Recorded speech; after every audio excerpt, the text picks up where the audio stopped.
السلام علیکم دوستو، ویڈیو دیکھنے سے پہلے آپ سے گزارش ہے کہ ہمارے اس چینل کو سبسکرائب کریں، ویڈیو کو لائک کریں، شیئر کریں اور بیل آئیکن پر ضرور کلک کریں تاکہ ہماری ویڈیوز باقاعدگی سے آپ کے پاس پہنچتی رہیں۔ شکریہ۔ یکشنبہ کی صبح ممبران شورا کے اجتماع کے اختتام کے فوراً بعد عبد الرحمن بن عوف رضی اللہ تعالیٰ عنہ نے لوگوں سے ملاقات و مشاورت شروع کر دی۔ مسلسل 3 دن تک اسی میں لگے رہے، یہاں تک کہ چہارشنبہ 4 محرم کی صبح نمودار ہوئی۔ یہ اس مدت کی انتہا تھی جسے عمر رضی اللہ تعالیٰ عنہ نے مقرر کیا تھا۔ عبد الرحمن بن عوف رضی اللہ تعالیٰ عنہ نے مشاورت کا آغاز علی رضی اللہ تعالیٰ عنہ سے کیا اور فرمایا، اگر اس مسند خلافت کے لیے آپ کے ہاتھ پر بیعت نہ کروں تو بھلا بتائیے اس مسند خلافت کے لیے آپ کس کا نام تجویز فرمائیں گے؟ علی رضی اللہ تعالیٰ عنہ نے فرمایا عثمان رضی اللہ تعالیٰ عنہ کا نام۔ پھر عبد الرحمن بن عوف رضی اللہ تعالیٰ عنہ عثمان رضی اللہ تعالیٰ عنہ کے پاس گئے اور ان سے کہا، اگر اس مسند خلافت کے لیے آپ کے ہاتھوں پر بیعت نہ کروں تو بتائیے آپ کس کا نام تجویز فرمائیں گے؟ عثمان رضی اللہ تعالیٰ عنہ نے کہا، علی بن ابی طالب رضی اللہ تعالیٰ عنہ کا نام۔ اس کے بعد عبد الرحمن بن عوف رضی اللہ تعالیٰ عنہ نے دیگر صحابہ اکرام رضی اللہ تعالیٰ عنہم اجمعین کے پاس جا کر ان سے مشورہ طلب کیا۔ مدینہ میں صحابہ اکرام رضی اللہ تعالیٰ عنہ کی بڑی تعداد موجود تھی۔ جو بھی ملتا اس سے مشورہ طلب کرتے۔ فوجی قائدین اور جرنیل اور جو بھی مدینہ آتا اس سے مشورہ کرتے، یہاں تک کہ خواتین، بچوں اور غلاموں سے بھی ان کی رائے دریافت کرتے، اور اس مشاورت کا نتیجہ یہ رہا کہ باری اکثریت نے عثمان بن عفان رضی اللہ تعالیٰ عنہ کو خلافت کے لیے موضوع قرار دیا، جبکہ کچھ ہی لوگوں نے علی بن ابی طالب رضی اللہ تعالیٰ عنہ کا نام پیش کیا۔ چنانچہ چہارشنبہ کی شب میں آپ اپنے بانجے مسعود رضی اللہ تعالیٰ عنہ کے گھر گئے۔ دروازے پر دستک دی تو وہ سو رہے تھے۔ دروازے پر زور سے مارا کہ وہ بیدار ہوں۔ فرمایا، میں دیکھتا ہوں کہ تم سو رہے تھے، آج کی رات تو میں نے نیند کا سرما تک نہیں لگایا، جاؤ اور زبیر اور سعد رضی اللہ تعالیٰ عنہ کو بلا لاؤ۔ وہ انہیں بلا لائے۔ آپ نے ان دونوں سے مشورہ کیا، پھر مسعود رضی اللہ تعالیٰ عنہ کو بلایا اور فرمایا، جاؤ علی بن ابی طالب رضی اللہ تعالیٰ عنہ کو بلا لاؤ۔ وہ انہیں بلا کر لائے۔ آپ ان سے سرگوشی کرتے رہے یہاں تک کہ آدھی رات ہو گئی۔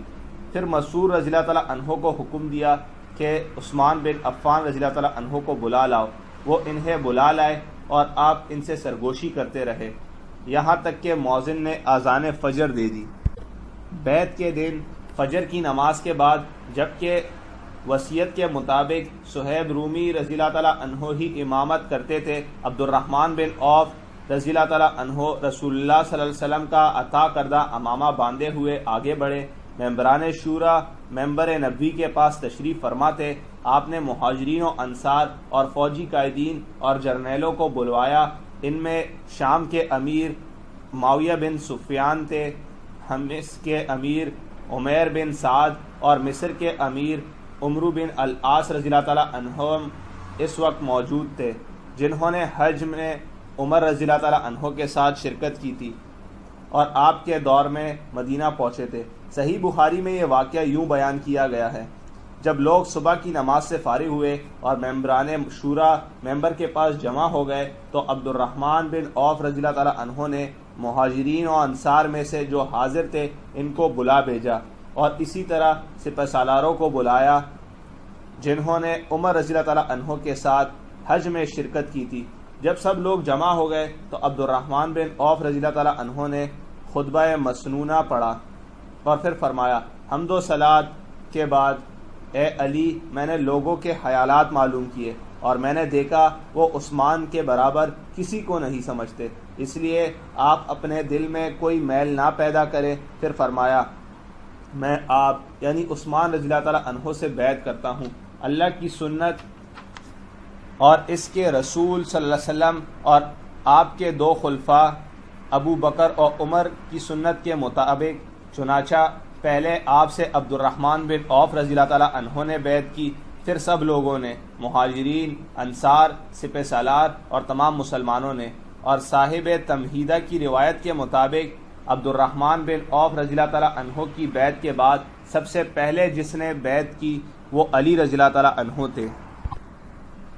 عبد الرحمن بن عوف رضی اللہ تعالیٰ عنہ شورا کی تنفیذ میں جو طرز عمل اختیار فرمایا وہ بلندی عقل، شرافت نفس اور جذبہ احسار و قربانی کا واضح ثبوت ہے۔ آپ نے مسلمانوں کی عام مصلحت کو ذاتی مصلحت اور شخصی نفع پر ترجیح دی اور برزا و روبت عظیم ترین منصب کو خیر آباد کہا کہ جس کے لیے دنیا میں انسان انتہائی حریص ہوتا ہے۔